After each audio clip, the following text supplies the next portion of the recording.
자, 오늘 함께 나눌 말씀의 제목은 이 백성을 위하여 은혜를 구하라 라는 제목으로 하나님의 말씀을 함께 나누도록 하겠습니다. 자, 재미있는 얘기 하나 들려드릴게요. 어느 사남매를 둔 아버지가 자식을 모두 대학에 졸업시키고 시집 장가까지 다 보냈는데 그만 이제 중병에 걸렸어요. 그 사실을 알고는 이제 자식 며느리 딸과 사위를 불러놓고 이 아버지가 자식들에게 이렇게 이야기했어요. 야, 내가 너희들 가르치느라고 가르치고 결혼시키고 사업하느라 내가 7억의 빚을 졌다. 알다시피 지금 내 건강이 좋지 않고 이제 빚 갚을 능력이 없으니까 너희들이 좀 얼마씩 도와줘서 이 빚을 갚도록 해다오. 내가 지금 종이를 나눠줄 테니까 너희들이 얼마의 액수를 도와줄 수 있을지를 적어봐라 했어요. 너무 갑작스럽잖아요. 네. 서로 이제 자식들이 멀뚱히 쳐다보다가 잠시 생각하더니 이 자식들이 이제 종이에다가 액수를 적기 시작했어요. 근데 그 중에서 제일 못 사는 그 둘째 아들이 5천만 원을 적었어요. 그랬더니 마지못해서 큰 아들이 2천만 원을 적었어요. 그리고 셋째 아들은 1,500만 원, 그리고 마지막으로 딸이 1,000만 원을 적었어요. 근데 한 몇 개월 지나고 다시 사남매를 아버지가 불렀어요. 그러더니 기가 막힌 말을 해요. 잘 들어보세요. 야, 내가 죽고 나면 너희들이 얼마 되지 않는 유산으로 싸움질 할까봐 내가 재산 정리 다 하고 공증까지 마쳤다. 자, 지난번에 너희가 적은 종이에다 적은 액수의 5배를 쳐줘서 너희들에게 나눠주겠다. 자, 너희들에게 줄 재산 상속은 이걸로 끝이다. 자, 제일 많이 액수를 적어놓은 둘째 아들 2억 5천만 원, 그 다음 장남 1억, 셋째 7,500만 원, 딸 5천만 원, 끝. 네. 여러분, 이런 의도를 알았으면 더 적었을 텐데. 우리가 이래요. 여러분, 성경의 믿음, 소망, 사랑이 가장 귀한 것이라고 얘기하지만 그 가장 귀한 믿음, 소망, 사랑보다 더 많이 언급되는 단어가 뭔지 아십니까? 돈이에요. 사랑과 희생으로 키운 부모 자식 관계도 마지막에는 돈 때문에 갈라지고 문제가 생겨요. 부부간에도 돈 때문에 신뢰가 깨지고 교회 안에서조차 돈이 능력이 되죠. 그래서 돈이 있으면 뭐든지 많이 내면 믿음 좋은 사람이고 돈이 없어서 못 내면 인색한 사람이 돼요. 어느 때부터 교회 안에 이런 문화가 생겼는지 모르겠지만 임직식을 할 때 그 교회의 직분자로 세워질 때 반드시 이 돈을 내야 되는 이런 관행이 교회 안에 생겼어요. 이 매거매직이 아니면 뭐겠습니까? 여러분, 저도 우리 교회 직분자 세우는 걸 굉장히 지금 조심스럽게 신중하게 그렇게 가고 있는데 제가 분명히 여러분들에게 말하지만 우리 교회는 혹시 직분자를 나중에 세우게 될 때 절대로 그걸 뭐라 그러죠? 헌금 같은 거 안 냅니다. 그런 거 없어요. 이렇게 말하고 또 하자 그러면 어떡하는지 모르겠지만 하여튼 그런 거 일단 이게 예배 시간에 선포해 놔야 돼요. 예배 시간 우리 교회는 그런 거 없습니다. 네. 여러분, 모든 갈등의 원인에 결국에는 돈이 있어요. 믿음으로 넘어서기 가장 힘든 문제가 바로 이 돈 문제예요. 자, 바로 이 느헤미야에게도 이 돈 문제가 발생했어요. 그런데 오늘 이 느헤미야는 이 돈 문제를 아주 지혜롭게 해결하는 모습을 우리들에게 보여주는 것이에요. 그럼 어떻게 느헤미야는 이 돈에 대한 갈등의 문제를 해결해 나가고 있는가? 오늘 말씀을 통해서 하나님의 처방을 여러분 잘 받으시길 바라요. 자, 첫 번째로 가난한 자의 원망을 들었어요. 자, 오늘 1절부터 5절 말씀입니다. 그때 백성들이 그들의 아내와 함께 크게 부르시죠. 그들의 형제인 유다 사람들을 원망하는데 어떤 사람은 말하기를 우리와 우리 자녀가 많으니 양식을 얻어먹고 살아야겠다 하고, 어떤 사람은 말하기를 우리가 밭과 포도원과 집이라도 저당 잡히고 이 흉년의 곡식을 얻자 하고, 어떤 사람은 말하기를 우리는 밭과 포도원으로 돈을 빚내서 왕에게 세금을 바쳤도다. 우리 육체도 우리 형제의 육체와 같고 우리 자녀도 그들의 자녀와 같거늘 이제 우리 자녀를 종으로 파는도다. 우리 딸 중에 벌써 종된 자가 있고 우리의 밭과 포도원이 이미 남의 것이 되었으나 우리에게는 아무런 힘이 없도다 하더라 그랬어요. 자, 지금 이 느헤미야서 5장의 역사적 이 시점은 이제 성벽 중수가 끝나고 12년 뒤에 일어난 일이에요. 자, 그런데 성벽 중수가 끝나고 이스라엘 공동체에 지금 어떤 일이 일어났는가를 보니까 극심한 빈부격차의 문제가 일어나기 시작했다는 거예요. 오늘 말씀해 보니까 백성들이 아내와 함께 부르짖었다라고 했는데, 이 말은 먹고 사는 이 생계의 문제가 지금 이스라엘 공동체 안에 심각한 문제로 지금 대두되고 있었다는 거예요. 밥을 굶고 있는 처지에 어떻게 신앙생활 하겠냐, 먹을 것도 차비도 없이 어떻게 교회를 다니겠냐고 지금 이 백성들이 느헤미야 앞에 나와서 울부짖고 있는 거예요. 여러분, 먹고 사는 문제에 처절함을 당해보지 않고는 정말 이 아픔은 모르는 것이죠. 제가 이렇게 나눔을 하면서, 이제 양육을 하면서 나눔을 들어보면 그 어릴 적에 가난의 문제로 상처 입은 분들이 되게 많아요. 저도 어렸을 때 그 메이커를 입어보고 신어본 적이 단 한 번도 없습니다. 얼마나 메이커가 입고 싶었으면 그 당시에 동대문에 짝퉁이 많았어요. 제가 동대문까지 가가지고 고등학교 때 같아요, 나이스를 사가지고 그거를 신고 그게 한이 되더라고요. 어느 또 집사님의 이야기, 이분이 남편과 함께 유학을 갔다가 돈 한 푼 없이 돌아왔어요. 여러분, 요즘 유학 갔다고 누가 알아줍니까? 돈이 없어요. 그래서 부모님도 다 돌아가시고 이 남편이 형님 댁에 아내와 함께 얹혀 살게 된 거예요. 당시 이제 이 아내가 둘째를 임신하고 있었는데, 이제 아이를 출산하려면 잘 먹어야 될 때 아닙니까? 근데 이제 얻어먹는 처지라 제대로 먹질 못하는 거예요. 특별히 이 형님 같은 여자끼리, 역시 여자의 적은 여자예요. 형님은 식사 때마다 왜 이렇게 요즘 쌀이 빨리 축나는지 모르겠다고, 계란 후라이를 부쳐도 꼭 자기 식구수대로만 부쳐요. 또 이제 이 동서인가요? 하여튼 맞나? 그 동서죠. 동서한테 자기는 물 말아 먹는 거 좋아하지 하면서 꼭 찬밥을 가져다 주더라는 거예요. 야, 임신한 상태에서 먹을 것도 못 먹는데 찬밥 먹는다. 이 최악이죠, 최악. 이분이 너무너무 서러웠다는 거예요. 그걸 잊지를 못한다는 거예요. 지금도 형님을 보지 않고 산다는 거예요. 여러분, 지금 이스라엘 백성들은 그냥 먹고 살기 힘든 정도가 아니에요. 곡식이 없어서 땅을 저당 잡혔습니다. 게다가 흉년이 들었어요. 먹고 살 길이 막막해지니 내 피 같은 자식들을 노예로 팔아먹는 거예요. 너무 기가 막히죠. 그럼 도대체 이들이 왜 이렇게 가난하게 됐는가? 자, 그 전에 먼저 6절에 보니까 내가 백성의 부르짖음과 이런 말을 듣고 크게 노하였다 그랬어요. 자, 극심한 가난으로 힘들어하는 백성의 부르짖음을 들은 이 느헤미야는 마음에 분노가 일어났어요. 왜 그랬을까요? 가난한 백성들을 보니까 그들을 돕지 않는 부자들이 괘씸해서 노했을까요? 아니면 자기도 도와주고 싶은데 도와줄 힘이 없어서 노했을까요? 자, 둘 다 틀렸어요. 우리가 가장 경계해야 될 게 뭐냐면, 단순 논리로 부자는 나쁘고 가난한 사람은 착하다? 그런 거 없어요. 그런 거 없습니다. 자, 온 백성이 힘든 가운데서 부자는 부자대로 자기 죄를 봐야 돼요. 가난한 사람은 가난한 대로 그곳에서 자기 죄를 깨달아야 되는 거예요. 느헤미야가 지금 예루살렘의 상황을 보니까 백성들은 지금 성전에 무너진 흙무더기를 치우지도 않은 채로 완전히 무기력과 패배감에 쩔어가지고 아무것도 안 하고 있는 거예요. 그 모습을 보는 느헤미야가 마음으로 안타까우면서도 크게 녹아대는 거예요. 이렇게 있으면 안 되는 것인데, 내가 가난하는 것이 합리화될 수 없는 것인데, 나의 게으름과 나태함을 합리화시킬 수 없는 것인데, 하나님이 함께 하시면 할 수 있는데, 여러분 실제로 그렇게 됐잖아요. 그리고 반면에 부자를 보면서도 느헤미야는 분노하고 있는 거예요. 자, 오늘 이 부자를 향한 분노의 가장 중요한 원인이 뭐냐? 돈이 있어서 빌려주는 건 좋아요. 좋은데 하나님이 절대로 하지 말라고 한, 이자를 취하지 말라고 한 이 성경의 명령을 어겼어요. 고리대를 하기 시작하는 거예요. 가난한 사람의 고열을 빨아먹으면서 돈을 가지고 돈을 버는 이 불로소득, 고리대업을 이 부자들이 하기 시작하는 거예요. 형제인 유다 사람들이 원망했다고 하는, 여러분 이방 민족이 고리대업을 하는 게 아니에요.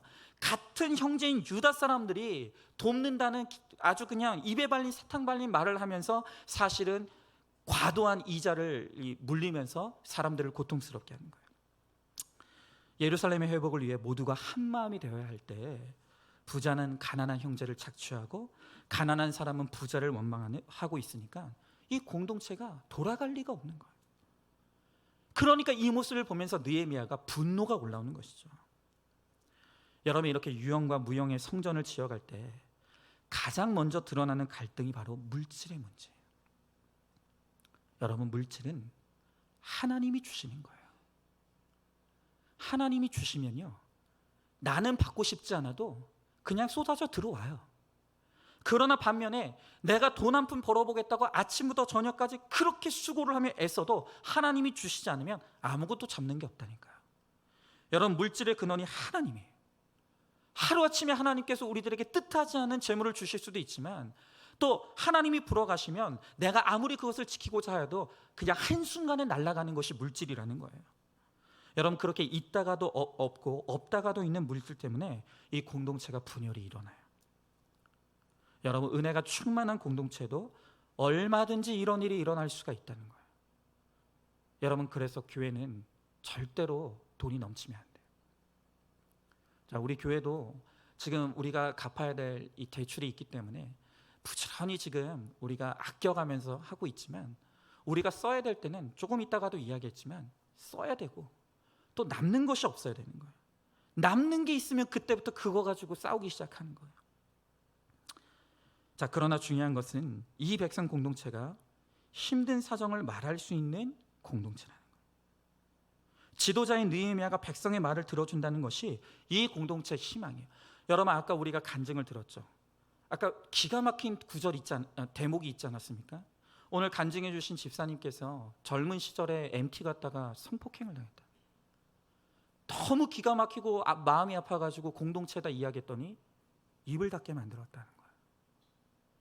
여러분, 도대체 교회에서 그런 얘기 못하면 어디서 그런 얘기를 합니까? 그런데 여러분, 이게 현실이에요. 제가 우리 교회 오기 전에, 제가 그 전에 섬기던 교회에 있을 때, 제가 이제 안산중앙교회로 제가 이제 부임해서 오게 되었을 때, 제가 섬기던 교회 담임 목사님께서 저를 마지막으로 부르셨어요. 이 담임 목사님이, 그분이 이 설교 안 들으시겠지? 하여튼 그분이 부르셨어요. 불러가지고 저한테 하는 말이 뭐냐면, 야, 박 목사가 이제 우리 교회 떠나니까 내가 목회 비결 하나 가르쳐 줄게. 그러면서 뭐라고 말씀하시냐면, 박 목사, 만약에 이제 박 목사가 가는 교회에서 성도가 당신한테 찾아와서 은밀한 고백을 하거든 못하게 해. 그러는 거예요. 이유가 뭐냐면, 그렇게 은혜 받고 마음이 동해서 그 당시에는 모든 걸 털어놨는데 정신 차리고 나면 수치심이 몰려와가지고 다 떠나버리더라는 거예요. 내가 목회해보니까 그렇게 은혜 받았을 때는 다 이야기를 하는데 나중에 정신 차리고 보면 수치심이 몰려와가지고 성도들이 떠나더라는 거예요. 그러니까 그런 은밀한 이야기를 하려고 할 때는 절대 말하게 하지 마. 입 닫게 만들어. 그리고 외부 기관에 보내가지고 거기서 해결할 수 있도록 해. 제가 그 얘기를 듣는데 되게 슬프더라고요. 아, 이게 현실 교회의 한계인가? 이렇게밖에 할 수 없는 것인가? 제가 그 고민을 안고 우리 교회 부임하기 전에 우연히 우리들 교회 갔는데, 제가 들었던 그 교회, 제가 자괴감을 느꼈던 그 교회의 한계를 가볍게 뛰어넘는 모습을 제가 우리들 교회를 통해서 보게 된 거예요. 여러분, 그 이야기를 저한테 해주셨던 그 담임 목사님도요, 부임한 지 10년 만에 10배가 부흥한 대단히 능력 있는 목사님이에요. 그런데 그 목사님도 하는 말이 뭐냐면, 교회 안에서 성도들이 은밀한 자기 죄 고백이나 수치의 고백을 하면 말 못하게 하라는 거예요. 여러분, 도대체 이런 공동체에서 무슨 치유의 능력이 일어날 수가 있겠냐고요. 그러나 느헤미야는 어떤 아픈 고백이라도 들어주는 거예요. 이것이 이 공동체의 소망인 거예요.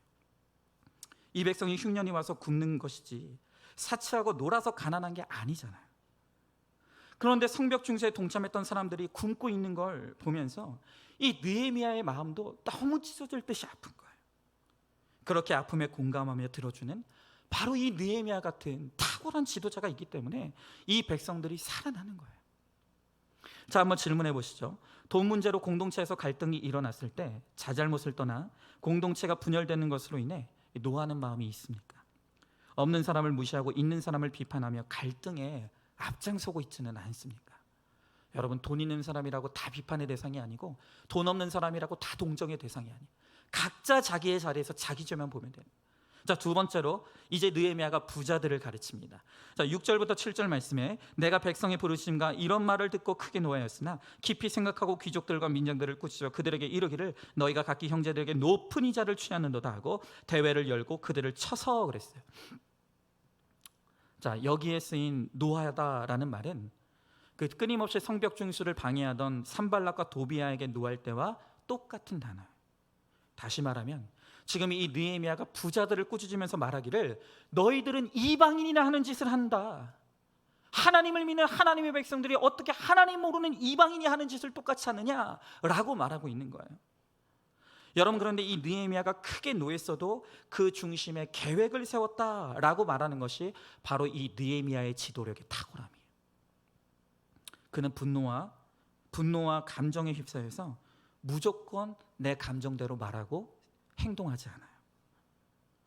비록 그가 꾸짖지만 꾸짖을 때에도 공동체를 살리기 위해 계획을 세우고 알아듣게 이야기하는 거예요. 오늘 이 백성을 사랑하기에 부자와 가난한 자 모두를 아울러서 대회를 여는 지혜가 생기는 거예요. 자, 여러분, 어떻게 하는 것이 계획하고 꾸짖는 것입니까?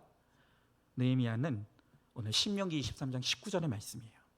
내가 형제에게 구워 주거든 이자를 받지 말지니 곧 돈의 이자 식물의 이자 이자를 낼 만한 모든 것의 이자를 받지 말지니라 라고 하는 오직 하나님의 말씀으로만 꾸짖는 거예요. 그리고 공동체가 분열될 때 모두가 하나로 모이는 대회를 열었어요. 빈부와 학벌, 지위가 다른 사람들이 모이면 오해와 갈등이 일어날 수밖에 없어요.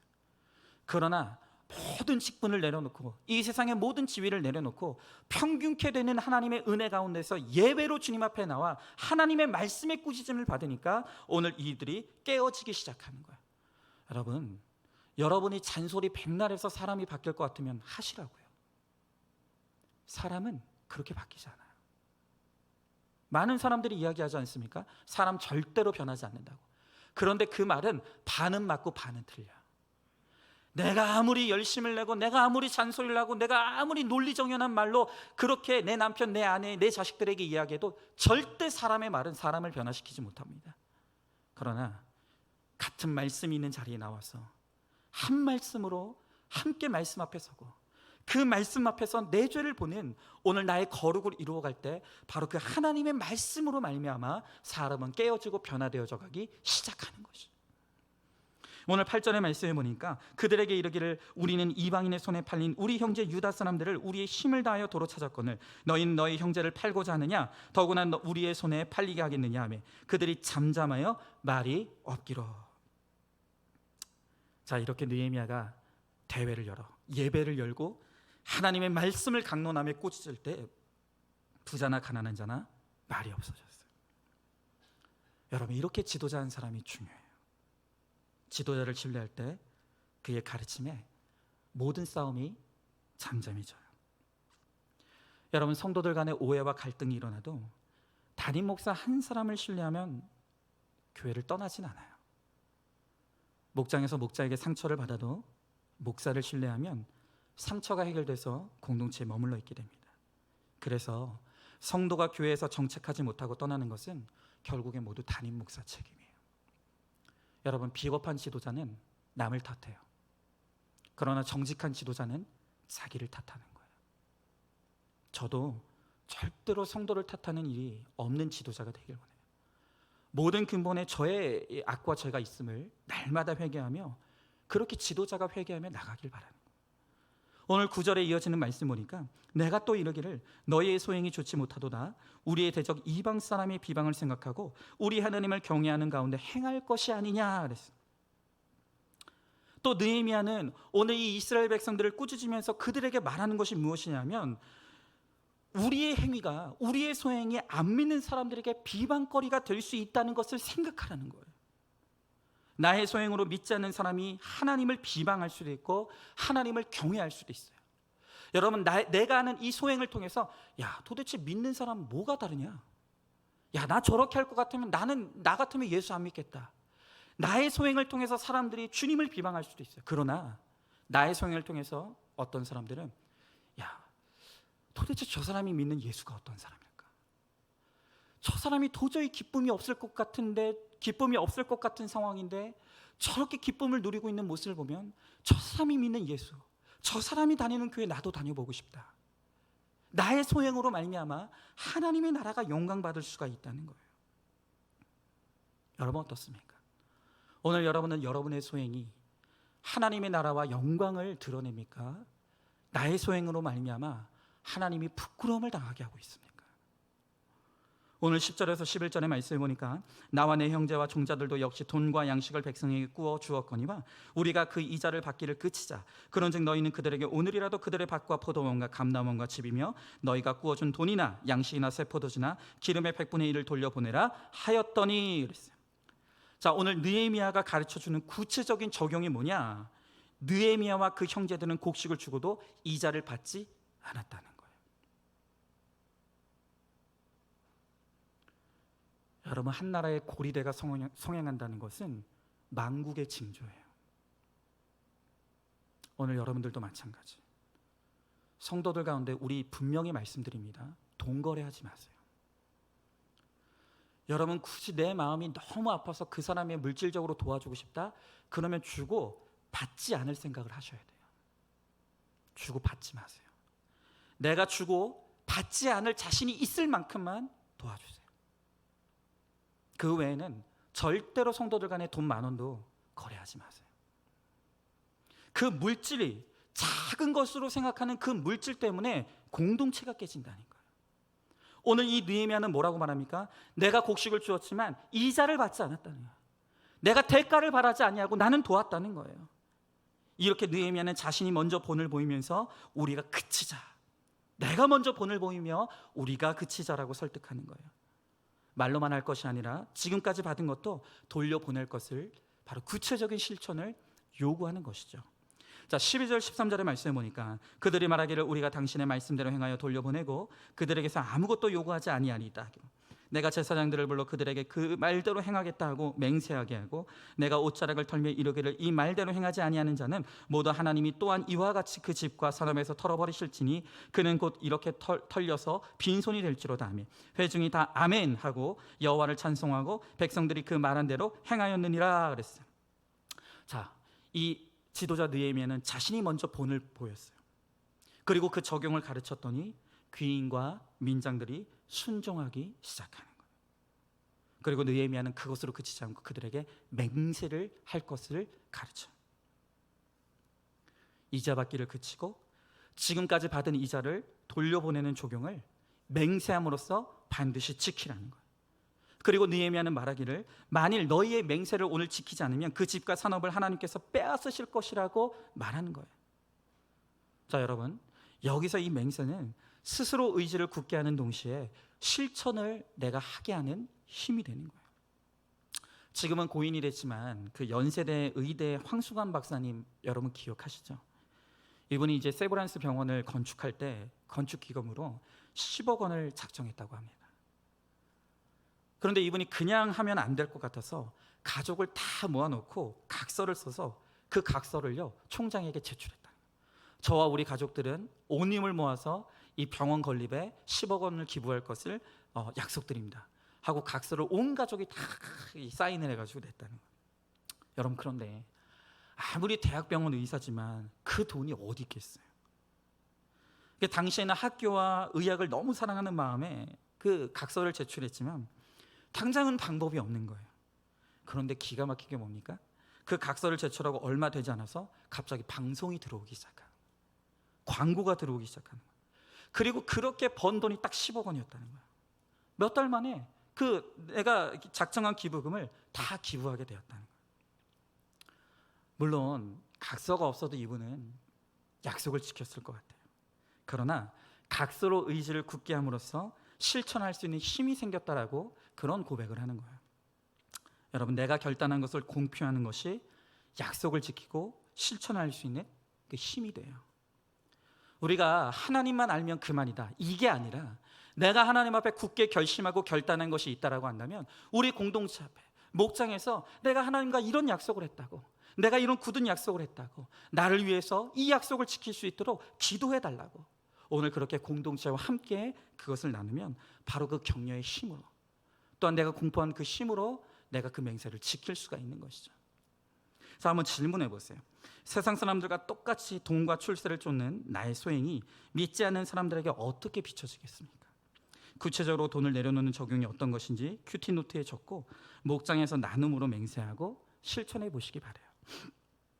자, 마지막 세 번째로, 이제 이 느헤미야는 하나님을 경외하기 때문에 손해를 자처해요.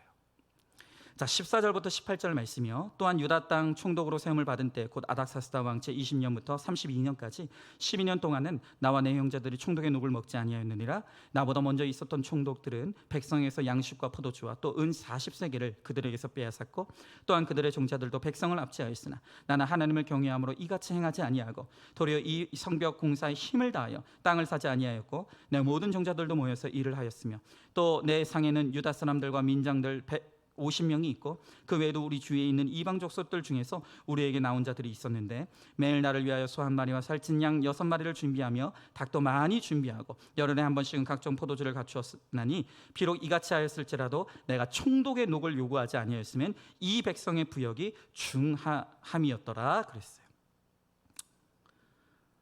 자, 바벨론과 바사 왕에 의해 세워진 총독들은 물론 그 부하들까지 나서서 이스라엘 백성들의 고열을 빨아먹었어요.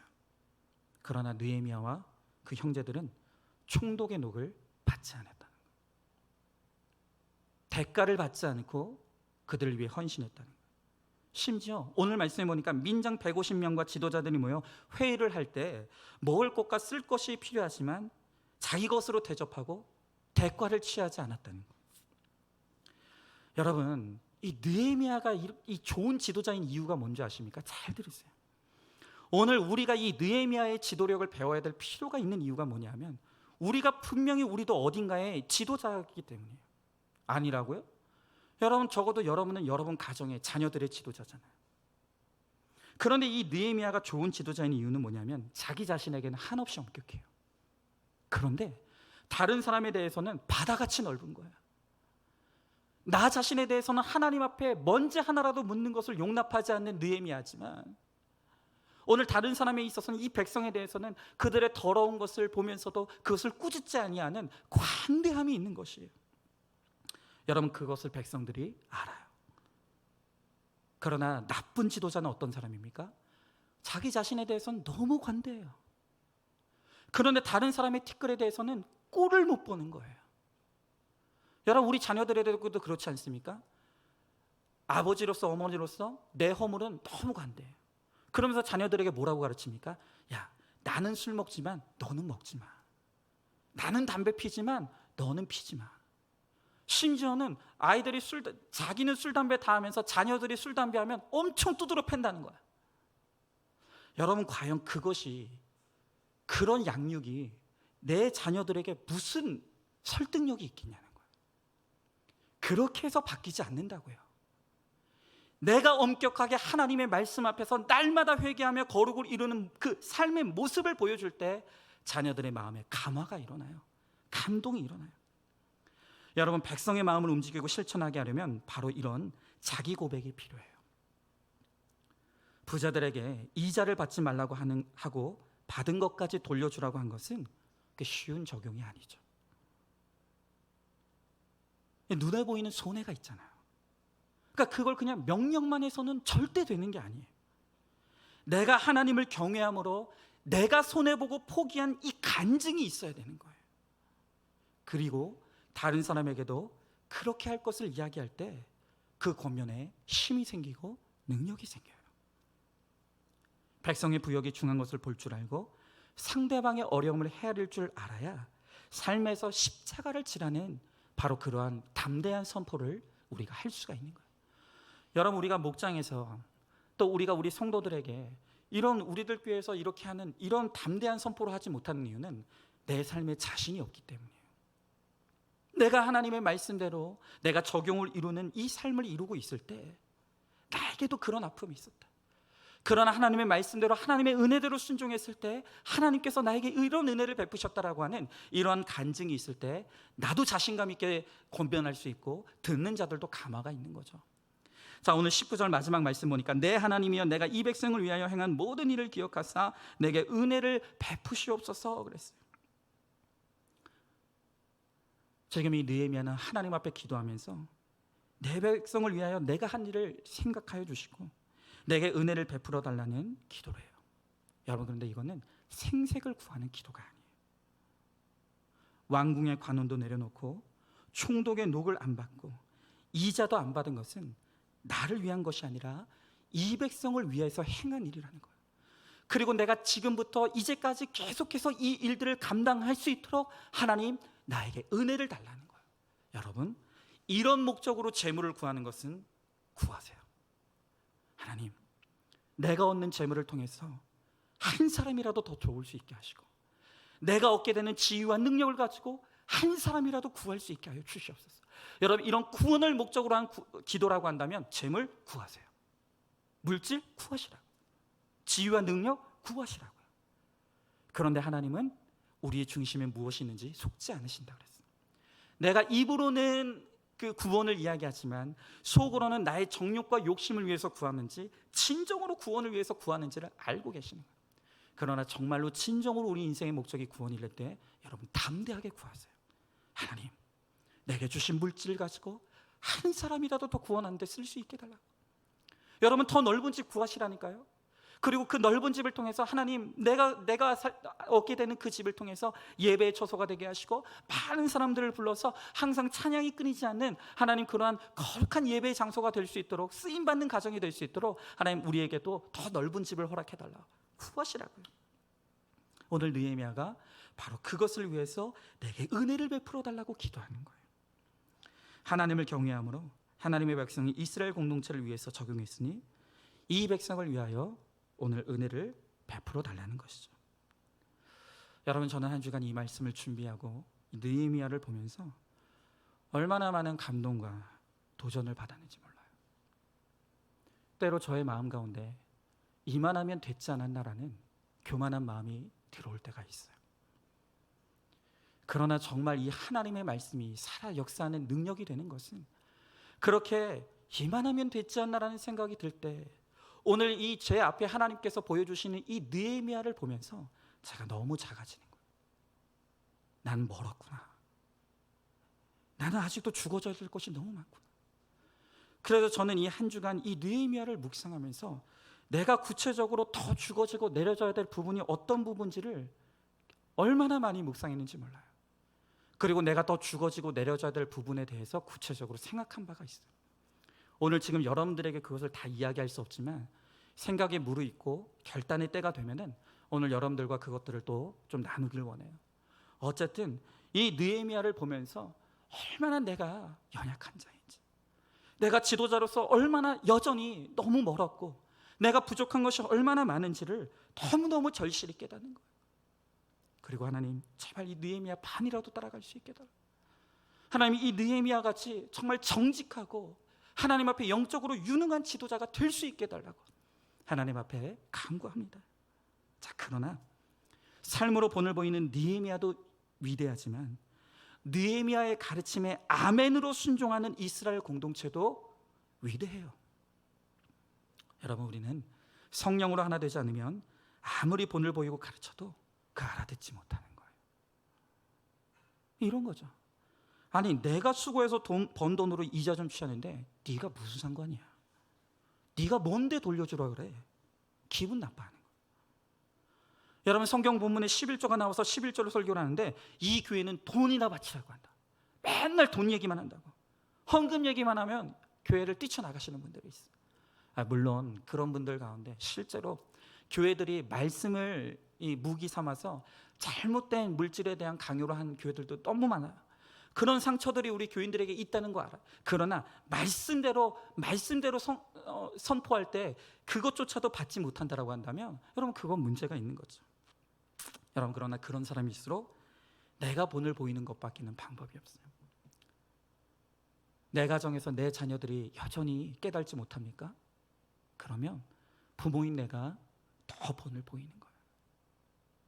목장에서 여전히 깨달지 못하는 목원들이 있습니까? 그러면 목자들이 더 본을 보이는 거예요. 여전히 성도들 가운데 깨닫지 못하는 성도들이 있습니까? 그러면 담임 목사가 더 죽어지는 거예요. 내가 먼저 돈 포기하고 손해보는 적용을 해야 다른 사람에게도 전할 수가 있는 거예요. 부부간에도 돈에 대한 욕심을 내려놓으면 믿지 않는 배우자의 구원이 앞당겨져요. 부모가 돈 욕심 내지 않고 다른 사람을 섬기는 본을 보여야 자녀에게도 믿음을 넣어줄 수가 있는 거예요. 여러분, 재물의 신앙이 겸비되면 큰일을 할 수 있어요. 그러나 재물의 신앙이 없으면 당대의 지옥을 살고 후대에까지 지옥이 되는 거예요. 여러분, 제가 이제 말씀을 마치면서 한 가지만 당부드릴게요. 그게 뭐냐면 저번 주에 이제 1층에 피자집이 생겼잖아요. 근데 이제 그렇게 하면서 저희가 그 부동산 중개해 주신 이제 부동산 사장님한테 중개비를 드려야 되는데, 제가 우리 재정부한테 그런 부탁을 드렸어요. 거기서 우리를 속이지 않는 이상은 깎지 마시라고. 웬만하면 깎지 않았으면 좋겠다고. 여러분, 저는 다른 데는 몰라도 우리와 한 지붕 안에서 어쨌든 이 건물에 속한 사람들이라고 한다면 교회 덕을 좀 봤으면 좋겠어요. 맞아요, 우리 부자 아니에요. 우리요, 빚 많은 교회예요. 하지만 그렇다고 우리가 쓰지 않아야 된다는 말은 아니에요. 부지런히 아끼고 모아야 되지만, 그러나 정말 중요하게 써야 될 때는 거룩한 투자를 해야 되는 거예요. 그래서 이 한 지붕 안에서 하나님의 은혜로 이곳에 모였다라고 한다면, 야, 교회가 있는 건물에 들어왔더니 다르다. 야, 역시 교회는 정말로 아끼지 않는구나. 여러분, 특별히 이 어려운 때 우리는 아껴야 돼요. 우리는 아껴야 되지만, 그래도 이 힘들고 수고스러운 이때 우리 때문에 누군가 조금이라도 돈을 더 벌 수 있다라고 한다면, 여러분, 그건 낭비가 아니에요. 그건 거룩한 투자예요. 우리가 물질을 그렇게 잘 사용하면 그것을 통해서 하나님의 나라가 영광받는 거예요. 여러분, 그래서 저는요, 정말 아낄 거예요. 정말 아낄 거예요. 제가 정말 아낄게요. 네. 아낄 건데 여러분, 우리 써야 될 땐 쓰자고요. 네. 믿지 않는 자들이, 이 건물 안에 들어온 분들이, 야, 교회가 있는 건물이나 아니나 이게 뭐가 차이 있어, 이런 말 안 나왔으면 좋겠어요. 저희와 연관 맺는 것들이, 야, 교회가 인색하지 않다, 야, 어쩌면 교회가 이렇게 통이 크냐, 저는 그런 얘기 좀 들었으면 좋겠어요. 그게 하나님의 영광이 돼요. 물질은요, 나에게는 아껴야 돼요. 그리고 내가 아낀 그 물질을 가지고 하나님의 나라와 영광을 위해서 거룩하게 통 크게 쓰자고요. 그러면 하나님께서 더 많은 것으로 채워주세요. 여러분, 믿으십니까? 그렇죠. 자, 이제 우리 마지막으로 오늘도 김양재 목사님의 영상 하나가 있는데요, 그 영상 우리 하나 보고 오늘 마무리하도록 하겠습니다.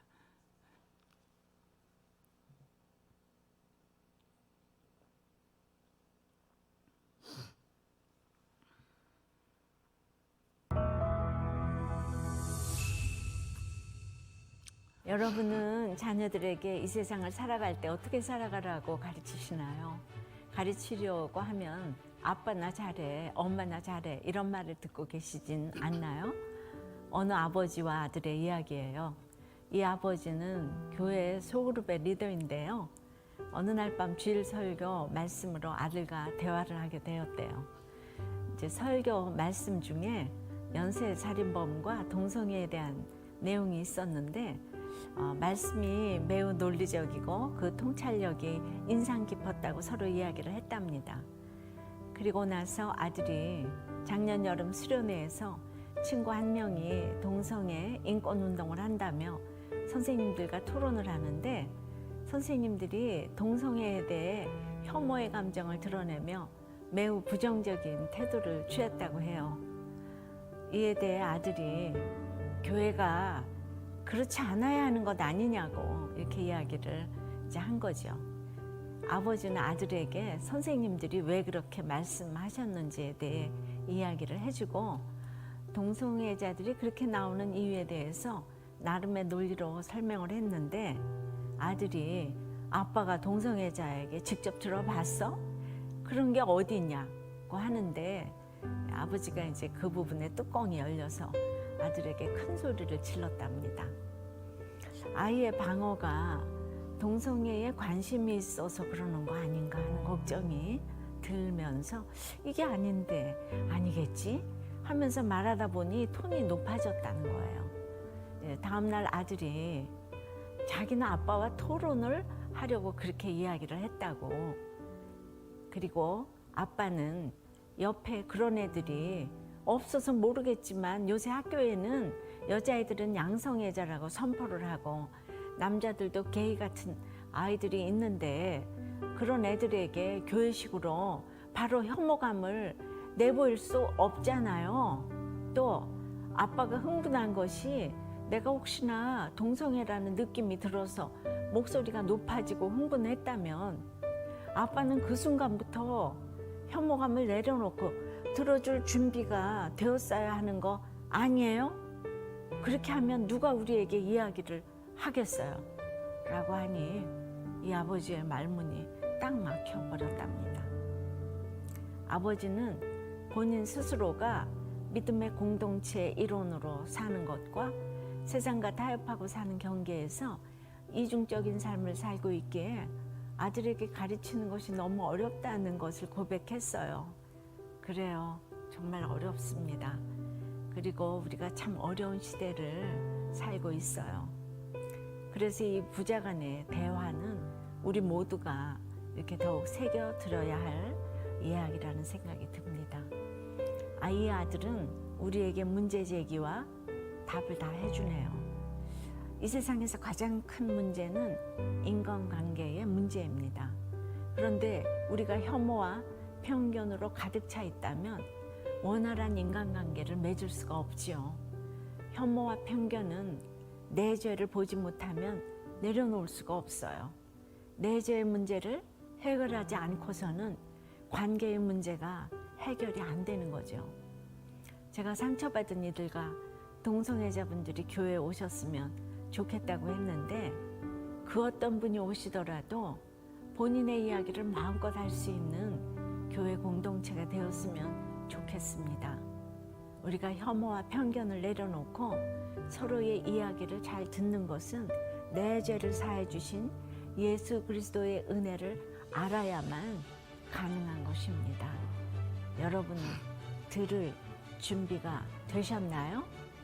이제 어떤 이야기라도 잘 들어주실 거죠? 네, 오늘 이 이야기 가운데 우리가 자녀들에게 영향력을 끼치지 못하는 이유는 하나님을 믿는 믿음과 세상의 경계에 있기 때문이라 그랬어요. 맞아요. 우리는 내가 소리 지르고 윽박 지르고 내가 나의 위치에서 짓누르면 그것으로 잠시는 굴복될 수 있겠지만 그러나 그것이 구원을 이루지는 못한다는 것이. 오늘 말씀을 맺으면서 이 느헤미야는 이 백성을 위해서 이 백성을 위해서 하나님 앞에 먼저 자신이 이 본을 보이는 삶을 보이는 것을 우리는 보는 거예요. 그래서 그는 좋은 지도자예요. 자신이 먼저 하나님의 은혜로 충만하고 하나님의 은혜에 대한 확신을 가지고 자신의 것을 희생하고 내려놓고 내가 희생하고 헌신한 것을 하나님이 절대로 외면하지 않으실 것을 믿으며 그렇게 죽어지는 적용으로 나아갈 때 하나님께서 누구도 해내지 못했던 가정의 구원의 성벽을 재건하는 모습을 이제 하나님께서 우리들에게 보여주시는 것입니다. 혈기로 되는 게 아니에요. 열심으로 되는 게 아니에요. 나의 지성과 능력으로 되는 게 아니에요. 오직 하나님의 은혜로만 되는 거예요. 내가 그 은혜로 날마다 변화되어가는 모습, 내가 그 은혜로 죽어지는 모습, 내가 그 은혜로 희생하고 섬기는 모습으로 나아가는 것이 바로 한 사람을 변화시키고 가정의 성벽을 세우는 첩경이 된다는 것을 우리 잊지 않았으면 좋겠습니다. 오늘 이 시간 우리 마지막으로 하나님의 은혜, 오늘 이 찬양 우리 같이 찬양하고 하나님 앞에 함께 기도하겠습니다.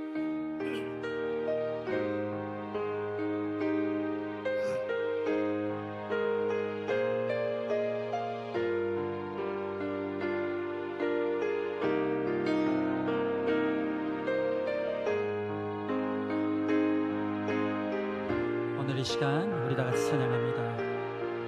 나를 지으신 이가 하나님, 나를 지으신 이가 하나님, 나를 부르신 이가 하나님, 나를 보내신 이도 하나님, 나의 나 된 것은 다 하나님 은혜라. 나의 달려갈 길 나가도록, 나의 마지막 호흡 다하도록, 나로 그 십자가 품게 하시니, 나의 나 된 것은 다 하나님 은혜라. 한량없는 은혜, 갚을 길 없는 은혜, 내 삶을 애워싸는 하나님의 은혜, 나 주저함 없이 그 땅을 밟음도 나를 붙드시는 하나님의, 우리 한 번 더 찬양합니다. 나를 지으신 이가, 나를 지으신 이가 하나님, 나를 부르신 이가 하나님,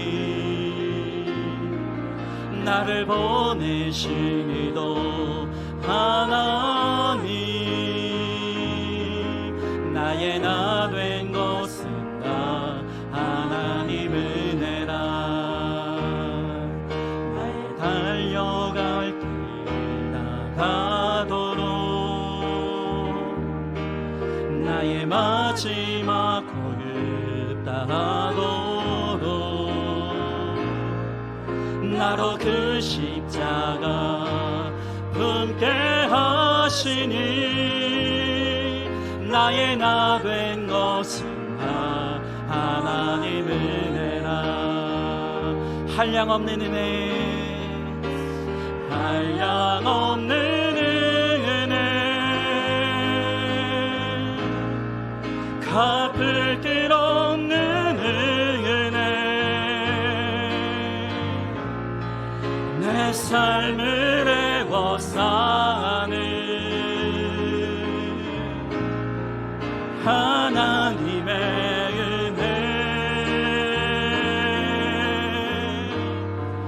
나 주저함 없이 그 땅을 밟음도 나를 붙드시는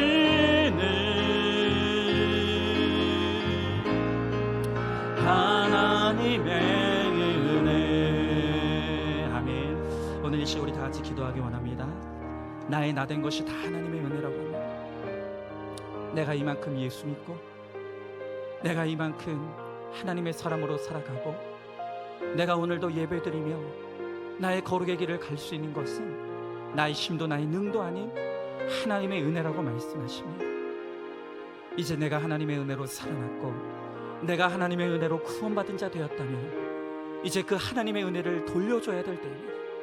나의 삶이 은혜의 삶이 되어서 나를 바라보는 모든 자들이 하나님의 은혜를 깨닫고 하나님의 살아계심을 느끼게 되고 하나님의 사랑을 듬뿍 받는 오늘 그러한 존재가 되길 원합니다. 하나님, 내가 축복의 통로가 될 수 있게 하시고 내가 하나님의 살아계심의 증거가 될 수 있게 하여 주셔서 나의 죽어짐과 나의 썩어짐과 나의 낮아짐이 오늘 하나님의 영광이 되며 믿지 않는 자들에게 하나님의 영광이 선포되어지는 하나님 믿음의 삶이 될 수 있도록 주님 함께 해달라고, 하나님 나를 통하여 내 가정의 구원이 이루어지며 나를 통하여 내 목장이 더 거룩해지며 나를 통하여 우리 교회가 더욱더 하나님 앞에 바로 서게 되며 이 나라 이 민족이 나를 통하여서 하나님 주의 거룩함의 은혜를 힘입을 수 있도록, 하나님 내가 그 시작이 될 수 있도록 은혜를 달라고 오늘 이 시간 우리 간절히 소망하는 마음으로 함께 기도하며 나가도록 하겠습니다. 기도하겠습니다. 사랑의 은혜가 충만하신 하나님 아버지, 주님의 이한 사랑과 은혜를 감사드립니다. 오늘도 이 거룩한 안식일을 우리를 허락하시고 주님의 존전 앞에 나와 하나님 대회로서 하나님 주의 말씀 앞에 서게 하여 주심을 감사드립니다. 하나님 주의 말씀 앞에서 다시 한번 내 죄를 바라봅니다. 나의 연약함을 주님 앞에 고백합니다. 아버지, 내가 하나님의 은혜가 아니면 살 수 없는 인생인 것을 오늘 이 시간 주님 앞에 고백하며 나아갑니다. 주여 하나님 아버지, 우리를 불쌍히 여겨 주시옵시고 하나님 내가 죽어지고 썩어지고 낮아지게 하여 주시며 아버지의 헌신과 섬김으로 나아감으로 말미암아 나 한 사람을 통하여서 아버지 거룩한 성벽이 세워되게 하여 주시옵시고 아버지 내 가정의 구원이 이루어지며 아버지 우리의 목장이 거룩해지며 아버지 우리 교회가 아버지 도피성이 되어지며 하나님 이 나라 이 민족의 주님 앞에 올라설 수 있도록 주여 하나님 아버지 함께 하여 주시옵소서. 하나님 아버지 여전히 죽어지지 못한 나를 바라봅니다. 아버지 여전히 썩어지지 못하는 나를 봅니다. 여전히 생색과 원망과 아버지 불평 가운데 아버지 나의 죽어짐이 못마땅한 나를 봅니다. 주여 하나님 우리를 불쌍히 여겨 주시옵시고 주의 은혜로 나를 더 낮아지게 하시며 주의 은혜로 주의 십자가 위에 아버지 나를 매달아 주시사 아버지 나는 죽고 오직 예수로만 살아나는 우리의 복된 인생이 될 수 있도록 주여 하나님 아버지 함께 하여 주시옵소서. 은혜를 더하여 주시옵소서. 주의 은혜로만 충만케 되게 하여 주시옵소서. 그 은혜로 아버지 담대히 나아가 아버지 주의 은혜를 선포하는 우리 모두가 되게 하여 주시옵소서. 주님 믿습니다. 아멘. 하나님 감사합니다. 오늘도 주의 말씀 앞에서 느헤미야를 통해 여전히 우리의 부족함과 연약함을 이 시간 주님 앞에 회개하며 나아갑니다.